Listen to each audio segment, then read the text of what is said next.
Hi, I'm Jason Wachob, founder and co-CEO of mindbodygreen, and your host for the mindbodygreen podcast, where I'll be bringing you deep and insightful dialogues with some of the greatest minds in wellness. If you like what you hear, please consider giving us a 5-star review and comment. And don't forget to visit us at mindbodygreen.com for your daily dose of wellness, and make sure to check out all of our great offerings, including our online classes and trainings. Thanks, and enjoy the podcast. Today, I am excited to welcome Bonnie Wright to the mindbodygreen podcast. At the age of 9, she was cast as Ginny Weasley in the Harry Potter film series after her brother suggested she audition. Along with acting, she is passionate about understanding other stories and sharing her own, which she is exploring through her new film on plastic pollution. Protecting the environment became a focus of hers after recognizing the environmental ramifications from society's obsession with convenience. Since then, she's made strides to reduce her use of single-use plastic, taken a course on sustainability at UCLA, and collaborated with a sustainable swimwear brand called Harbour to launch new swimwear pieces. Bonnie, welcome. Thank you so much. It's great to be here. So tell our audience a little bit about how you became an actor as a child. Was it always something you knew you wanted to do? How did it all evolve? No, not at all. I think I was so young. I mean, I was 9 when I got the part in the Harry Potter film, so I don't think thinking about a career or having any plan had even crossed my mind. I definitely was a kid that loved to be sort of involved in anything, be that sports or, theatre or arts. I just loved taking part in anything, and I think that attitude of wanting to just take part was really what inspired me and made me open toward going for the audition. Yeah. So I had an older brother. I have an older brother, and he had read the first 2 books of Harry Potter and really loved them. And we sort of knew and heard that they were making the films and that they were auditioning for the parts and different things. And he was like, "You should go for this role in the book called Ginny Weasley." And I, being like an impressionable younger sister, just sort of believed it and agreed with anything he said. So my mum came home from work, and my parents are not in the entertainment industry, they're in the design sort of industry. And I was like, Mum, can you get me an audition in the Harry Potter films? And she called the publishers in the UK, that was Bloomsbury, and they gave the contacts to the casting directors, and I had to send in photos of myself and a little sentence about why I'd want to be in the films and what character I wanted to play. And then I had 2 auditions and I got the part. So it was all one of those things that even during the process of those 2 auditions... That seems really quick. Yeah, I mean, my character was so small at the beginning, and I guess no one knew really the future of any of the characters because, Joe Rowling hadn't written the full series yet. So right. For me, I was only in one scene in that first film. So as opposed to obviously how I ended in the end, I guess 2 auditions maybe was like normal for the part that I was going for.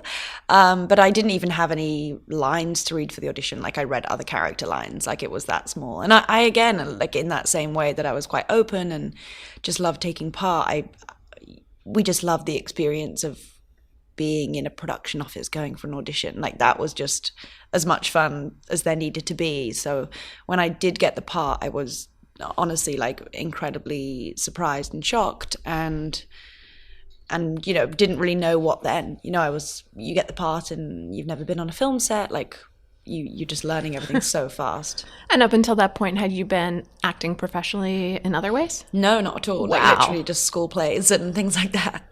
Yeah. Great advice from your big brother. Yeah, exactly. He should be a casting director.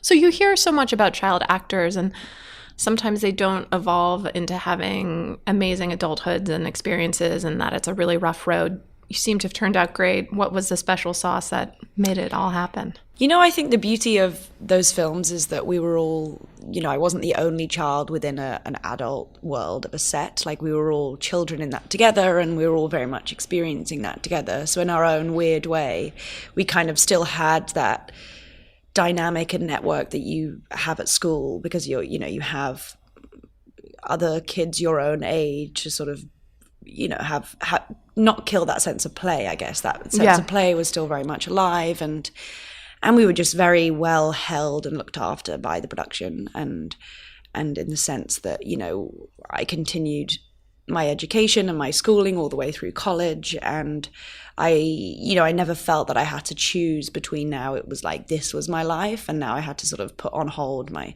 childhood or education. Like, there was a duality that allowed me to do both. I also think, I didn't have to relocate anywhere. I still went home to my home in London, because we just went, when I went to the studios, it was just a car ride away. So I was able to kind of keep some sense of normal kind of life, I guess. But and I think that's the same for all of us, really. Everyone's kind of in their own way now found like what they want to do, but it definitely is like the foundation of what I'm inspired to do now, and the kind of lessons that I learn on that set are so part of me. So how did you get interested in environmental issues? Yeah. Which I know you're hugely passionate about. I guess with all things, they kind of, it starts at a sort of young kind of age. I think that idea of waste was something in a kind of very metropolitan, like city household we didn't really have, in this idea that everything was kind of day to day. Like, we weren't a family that went on a huge grocery shop and had 2 weeks worth of food in the refrigerator. Like, our refrigerator was like tiny in a sort of city kitchen, and it was more in that kind of European way that you sort of buy to eat that day, with this idea that you kind of understand what you're kind of consuming. So I think that idea was already just something like, not, waste not, want not. It's this idea that I had. And then we lived in London, but my family have a house on the coast, on the English Channel in England, and every single weekend we'd go to the beach. So just, I guess, a sense of, I gained so much, inspiration, creativity from that environment and that surrounding, and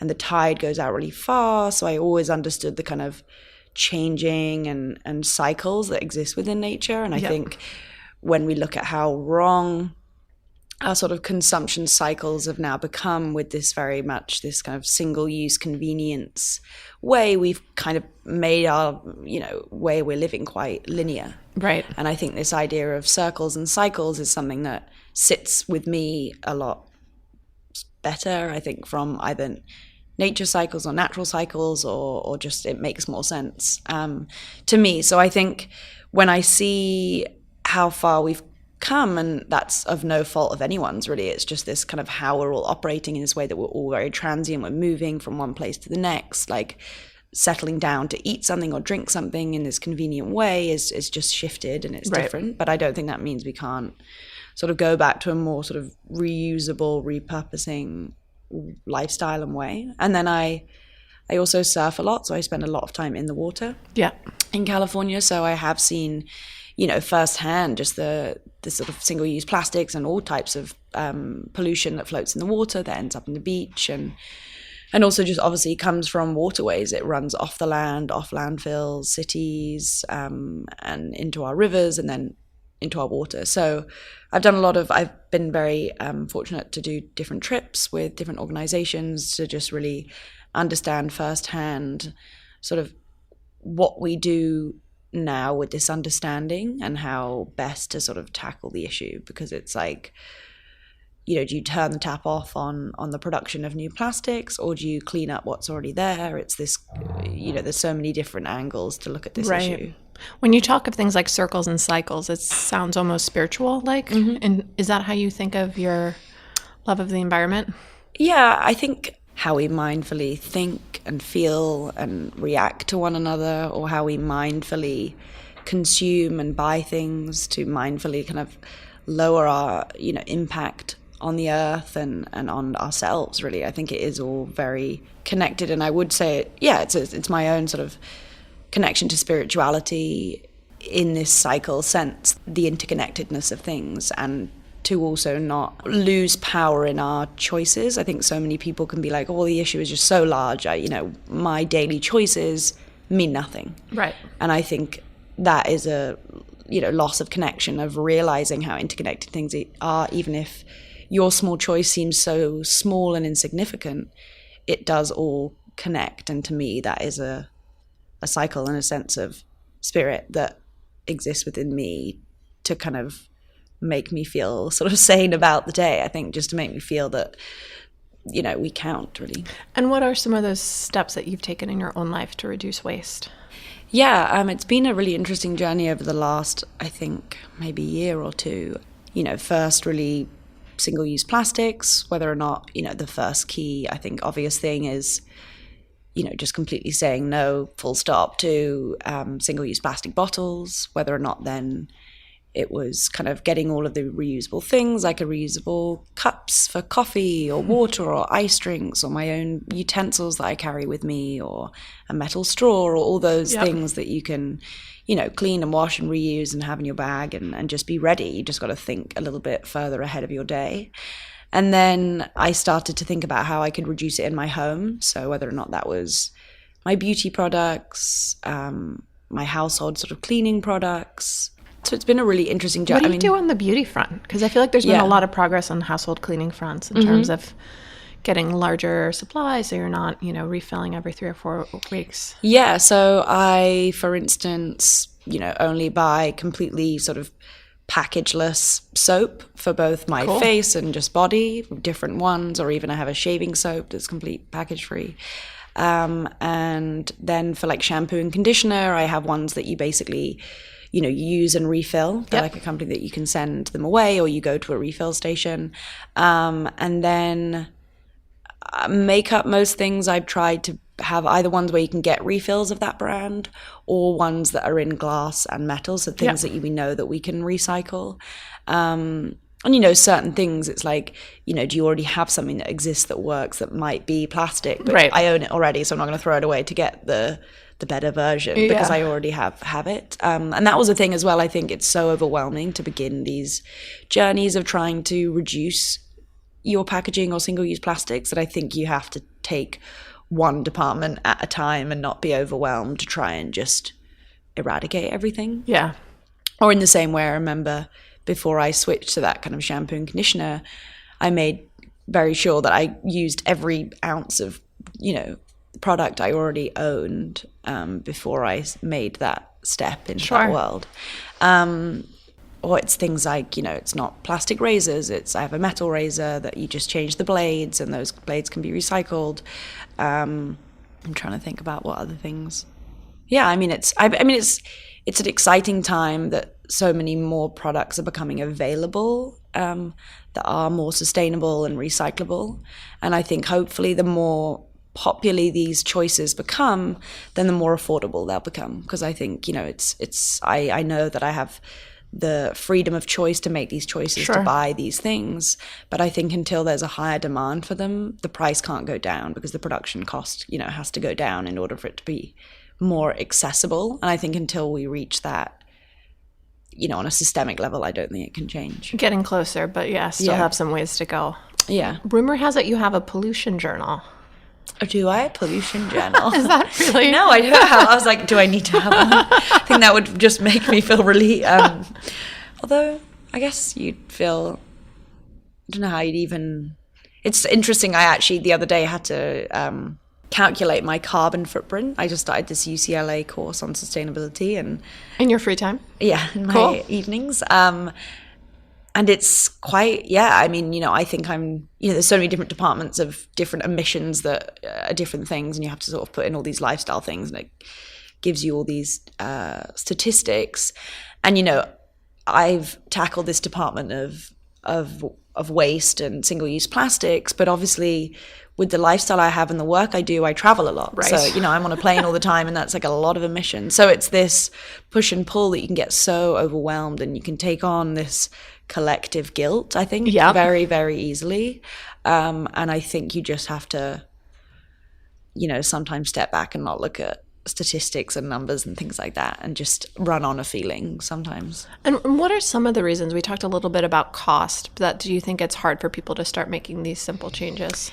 Yeah, I think it's a commitment sort of idea. I think it's so deeply rooted in our convenient ease. We kind of always, I think, trying to find ways to ease our stresses and the things we've got to add on our to-do list, that if we've also got to, I've got to now feel bad that I've forgotten my cup or my utensils, it's just something that people can kind of panic to not want to put on their list of maybe already mounting stresses. So I think it's that worry. But I think from what I've found is the minute you work something into your routine, you know, as simple as, you know, when you're a kid finally realizing that brushing your teeth is like a good thing, and you realize you do it every day, twice a day without thinking about it. It's just part of your thing. And I think I totally agree that these changes, whether or not it's bringing your cup on your way to work to get your coffee and your reusable cup, they just become part of you in the same way that we don't forget our phone when we leave the house or our Metro card or all those things. So I think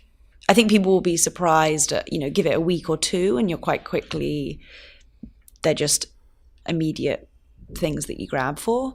I think other things might be just the access to, I mean, I guess I said that, the access to them, whether or not it's financial or also just finding somewhere that you can buy that from. Because I think, I mean, I know different, you know, online e-commerce kind of worlds of things are beginning to change in the way that they're packaged, but it's always this thing that, like, I find sometimes like humorous that you try and buy a reusable thing and then it's mailed to you in plastic and you're like, oh, in a box. Yeah, but I guess those things are changing slowly. But and then other things that hold back, I mean, there is a resistance, I think, sometimes. I mean, there is a resistance, not to the extremity of like climate change denier resistance, but I think also just to like, no, like, I don't think that's going to do anything for the environment, in the same sense that a lot of people said that with the big sort of push that was done around straws. It was like, such an what's incredible the point? movement. You know, there's a whole cup and there's everything, you know, and so it's just realizing that that's just a way in. That's just a kind of story and a very powerful image of that straw that has become now a thing that quite quickly now has become a known thing that, you know, you sort of refuse or have alternatives. So the I think speed at which that became such a taboo is really exciting. It's amazing, yeah. I mean, I think with all things, you know, when you look into our past of things we now realize aren't good for our health, and we think, oh gosh, it's wild to think once upon a time it was, you know, celebrated to smoke a cigarette, where now it's like, you know, that's not, or even done in in public spaces. So I think we've seen these big shifts when we realize the connectedness to everything. So I do believe that we're heading towards shifts as the straw kind of story has told us. And what do you think are some of the most pressing issues facing the planet today? What keeps you up at night as it relates to the planet?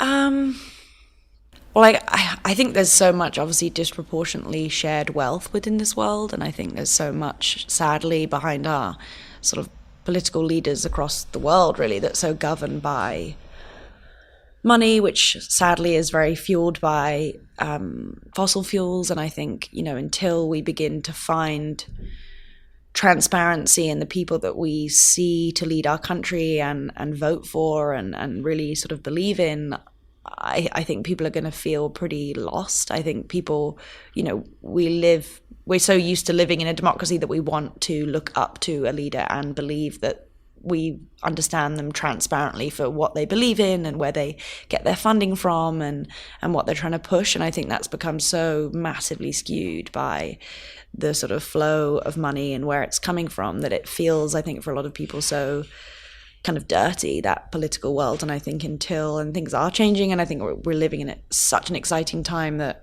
so many, you know, young people are really coming through, whether or not it's not yet in the age to be political leaders. But I think we are at a time where I've never been more excited because of what the youth are showing us, whether or not that's the school climate strikes that have been happening in the UK. We've had the Extinction Rebellion, and so there's just these huge shifts and movements of people that I didn't feel when I was younger. I didn't feel like we really had anything to kind of fight for, really. There was no sort of real sense of conflict and injustice or feeling that we had to go and stand up for something. And so I think I'm excited that kind of like dormant behavior is beginning to sort of shift, and people are really moving and realizing the power of, you know, voice. And I think obviously we've got social media to thank really for a lot of that. Yeah, no, there's tremendous energy, and we see it here within our audience too at mindbodygreen, in that there's always been a green in mindbodygreen, but there's so much more passion around the environmental topics that we cover on the site now than in the past decade. Yeah, and I think with all things, I think it's, I mean, like I was saying, transparency in terms of in politics, but I think it's the same in brands. We're investing in a brand. It's our right to know, how they've manufactured something or the supply chain behind that. I think, we had that a lot in fashion. That was in the fashion industry, that obviously is sadly incredibly polluting industry, but a lot of people began to realize, wait a second, what's the conditions of the people making this clothing? Yeah. Where did it come from? And I think now that's shifting. And then that obviously happened, I think, in the food world. I think that processed food, GMO, that world was like, okay, we want to understand what this food is. If it is processed, how, what's in it. And, you can begin to sort of understand what ingredients are or processes are. And I think that's now really happening in just generally across all sort of consumer markets. And what brands do you think are getting it right now?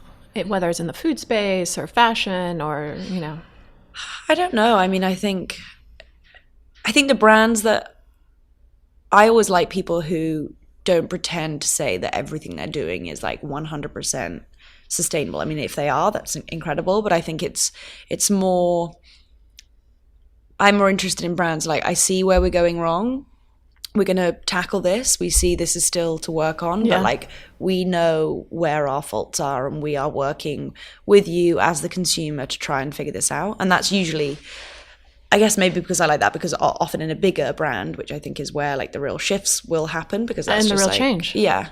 And so I think people and brands that do that is interesting because it shows flaws and challenges they're facing, which is just more human. And I think I will look up to that brand more if they're transparent about it. In the same way that honestly I would look up more to, a politician or an MP or something if they said, look, I really want to change this thing in our society, but I don't really know how I'm going to do it, but I'm going to try, and then I'll try a different method and I'll try a different method, rather than someone's like, we're going to change all these things in, the 4 years I'm here. And it's just like, are you? Do you know? I prefer that kind of sense of, the transparency. Yeah. But I think a big brand, I mean, you have different big fast food chains from, Burger King to Carl Jr.'s adding, vegan burgers to their menu. I mean, that's a huge, if you can inspire someone to like not have, red meat one day and have a plant-based meal or something, that's a huge shift in the methane that's coming out of,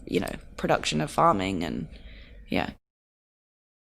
And doing it at accessible, affordable prices. I think so. And I think really that is, the work that I've done with Greenpeace and speaking to campaigners there that have been working on this project for years or across different campaigns within the, environmental sphere, they are of that sort of belief too, that we can all speak to those around us that sometimes can feel like preaching to a choir or, already speaking to a converted people who are trying their best. But I think until we reach further to people who might not even know yet that single-use plastics are a problem or that they have any control or it's just not on their agenda, that's where the shift will happen. Because I don't think we can change.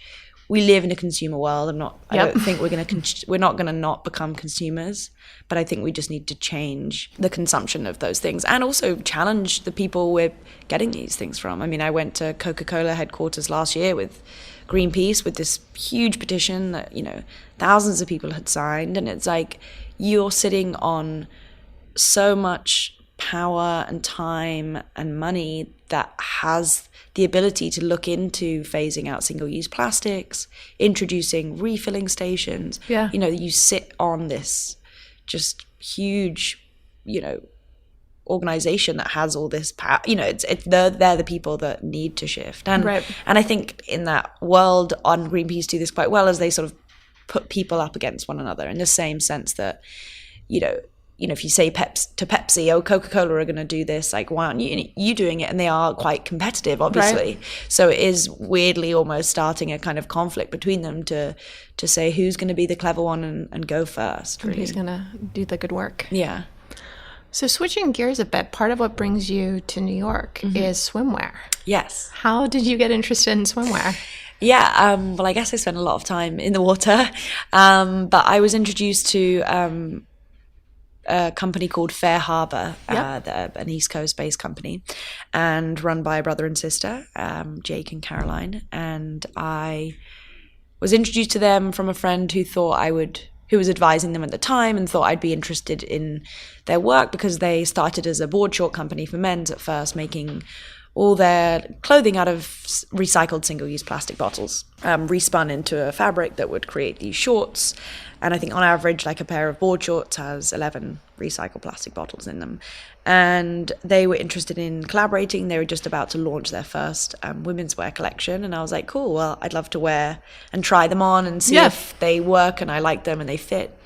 And if you can actually surf in them, exactly, too. Yeah. So last summer I spent wearing them and they were great. I tried different shapes and fits, and then from there we then had discussion about, you know, which shapes of those would we take and sort of slightly alter. And we chose to just do a one piece and a bikini, both of which are on the more like sporty shape size, that very much kind of full coverage rather than sort of skimpy kind of outfits. Yeah. And I was inspired by, I guess for me, I love the kind of softness and the sort of rough volatileness of the ocean. I wanted to create and find a design that would embody that feeling that I have towards the water, this kind of hard and soft edges.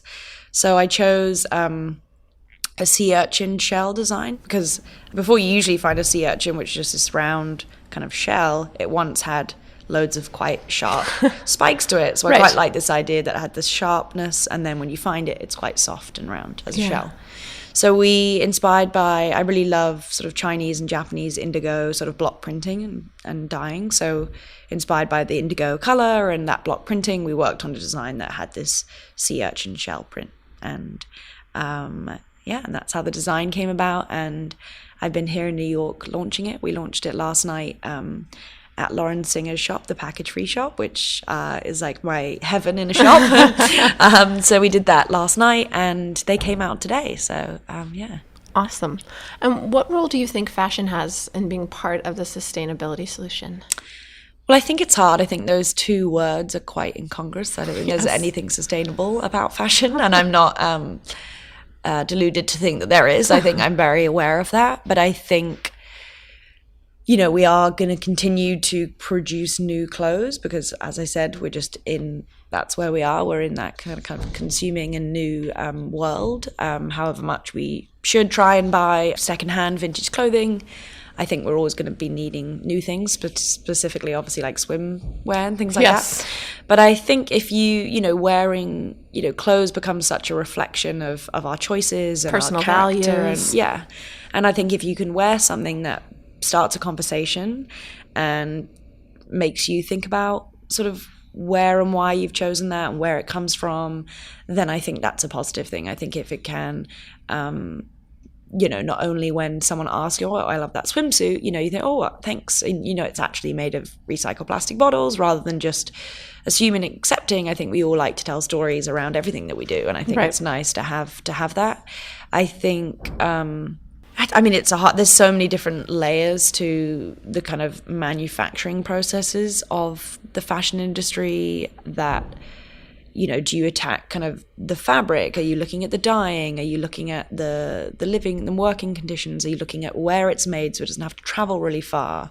There's so many different elements. So I think what's been interesting about this is just looking at the material. And obviously this isn't going to solve the single-use plastic pollution issue. There's billions of plastic bottles floating around that need to be repurposed. But I think that's not what this collection is about. It's, as I say, it's a conversation starter. And really there are exciting technologies and fabrics and things happening with recycling now. I think for so long, so much, sadly, of a percentage of our recycling isn't recycled or can't be recycled because of the type of plastic it is or the combination it is. So I think if a demand for these new materials begin to develop and increase, then hopefully more things will be recycled. Like, obviously, I think it's like a shocking 5 or 9% of plastic is recycled. So, so it's like, if it becomes in more demand, are then new recycling plants going to open that are going to take more of this recycling and be able to put them into these new fabrics or sell them as the kind of, when they go back into like the granules of the plastic. That's, I guess, a hope that it's needed and wanted more. I think that's the only way that things, the more in demand they become in a positive way, then that's how we're going to begin to shift. And how do you reconcile fashion and being an actor in Hollywood, where I'm sure you have to appear on red carpets and, dress a certain way? Do you have any kind of rules that you live by as it goes to your personal wardrobe and how you make all those choices? Yeah, I mean, you can do things, and it's, God forbid that you'd wear something twice is such a thing of people. And for me, I really believe in the quality of clothes and how if it's been made well, it'll last a really long time and I'll get lots of wear out of it. Yeah. So I've always had that idea with clothing. Like, I would prefer to invest in one great piece of clothing that's not going to wear down and it's not a fast fashion kind of world. Now, obviously, you're going to have different things that you need to dress for. So whether or not that's, the fortunate space to be able to borrow things and not buy them and just give them back and then more like a press sample that you just borrow, or, I've been trying to more recently borrow things that are vintage. I have a friend that has like a salon that's all like high couture style, like vintage collection that she has called Happy Isles. So I've been borrowing some things from her. It's hard. I mean, you go to events or you wear things that are inadvertently, publicizing and inspiring consumption. So it's a difficult space and world to go into. I think, again, you've got to like pick your battles and you can't get overwhelmed by things. So I think it's like where you can just wear the same outfit, redress it, restyle it, or borrow something of a friend or of a collection of vintage things. But yeah. And if you were to give 3 pieces of advice of easy things people can do that will have an impact on our planet for years to come, where should people start?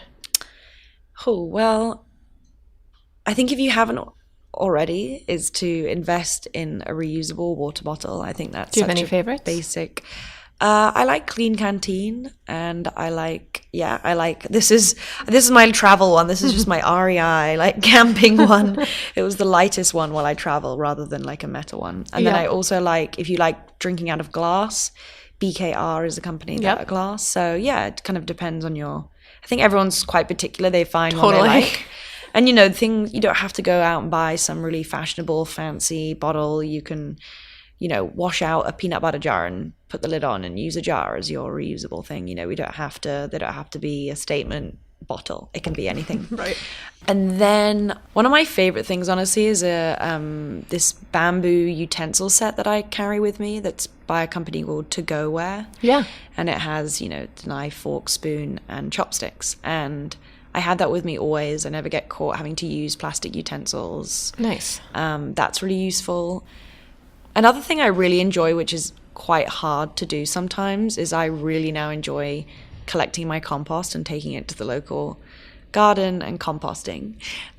So if you can Google your, local neighborhood, if there's a community garden, or maybe already your borough and your area take away composting, you will massively reduce your waste. I mean, I don't put much in my kind of regular landfill bin anymore because so much is taken to compost. And there's something really full and beautiful about seeing the cycle of taking that out of the ground and realizing there's still so much nutrients in the skin and peel and offcuts of those vegetables and returning them to the soil. So I think that's also really makes lovely. you very mindful of how much food you're bringing into your house, what you're using, not using. And you think, it's probably been a good week if there's more of those kind of things in there and not kind of packaged foods. But I think with all things, we're all there's so many ingrained systems in our own self that I think we can get so frustrated and sort of bogged down with the system, the man, the kind of, the big corporations, the governments, the different things that we're paralyzed by. But I think first, just to see your own systems or habits of systems or limitations that you think that you have because you can't have something, or, oh no, I couldn't do that, I'm not good enough to remember bringing my water bottle. That's just already your own system that you could probably break that pattern of thought. And I think that's how, for me, it's connected so much to, what I understand as mindfulness and spirituality, is that it's like how much of this is just in my own head that I could maybe overcome. I do love the cell phone analogy because I think it does make it really easy and doable. You're not going to forget your phone. You're not going to forget your keys. Yeah, just add another of those things to your list and you'll be doing really good. Yeah. So we already talked about what keeps you up at night as it relates to the planet and the climate. What gets you excited in the morning to get out of bed? Yeah, I guess for my whole kind of working life and childhood, it's telling stories for me. You know, it was obviously acting at first. And then when I went to college, I went to film school. And where'd you go to college? US or abroad? I went in back at home in London. Cool. Yeah, so University of the Arts London is our like main art school. And so I studied, film and television. I majored and graduated in directing and writing. And since then have been doing music videos and short films and web series and now kind of going into the more feature film sphere. And yeah, I guess I just wake up wanting to understand other people's stories, understand my stories, understand sort of how to find a sort of correlation between sentiments, feelings, events, people, and sort of what and why I'm drawn to certain things. At the moment, this is actually the film that have been working on for a while. It's like the first film of mine that really connects my love for the environment, my fear for the future with my more narrative storytelling. So this film is going to be, I mean, it's very much like a genre sort of monster thriller movie, but it is essentially about plastic pollution. Awesome. So it's the first time I've ever taken that and really found a narrative sort of, fictional story out of that. An amalgamation of all your passions. Yeah. So yeah, I guess that just every day I'm excited to keep pushing that, collaborating with the people I do. I mean, I'm not very good spending a lot of time on my own, even though I actually do spend a lot of time on my own. I'm very much someone who loves to collaborate and work, alongside people, and that's what I love about film. That's what keeps me going, is just those conversations about ideas and concepts and stories and like how to push those. And I think, sometimes you can be in the entertainment industry and you think, is this all needed? Is this all very kind of, so much ego attached to the entertainment industry in the same way that you were saying with, dressing to do something. But I think I then always come back to knowing also the power of storytelling through mediums as far-reaching as film. And I think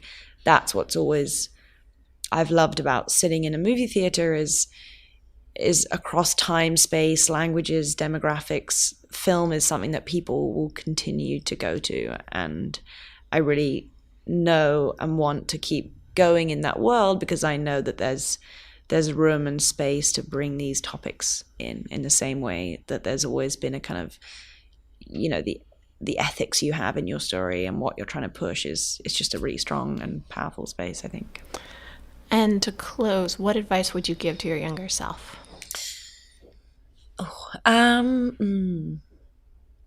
I think just not to be scared of the unknown. I think there's so much like mystery and beauty to not knowing how things are going to unfold. And I think if I just wouldn't have done any of the things I did. There was, from such an early age, I was put into a situation where there was so much kind of unknown, whether or not that was like how my character would develop in Harry Potter and how many films we'd go for. That was already this kind of, I just went for it. And I think that's part of something. I think if I tried to control that first scenario of the audition that I first went on in Harry Potter, I wouldn't have got it. But it was the fact that I was just like, this is fun. We're just like on an audition. This is really cool. That got me the part, So yeah. I think it's that kind of not losing that love for the unknown. Well, thank you so much for joining us today. Thank you.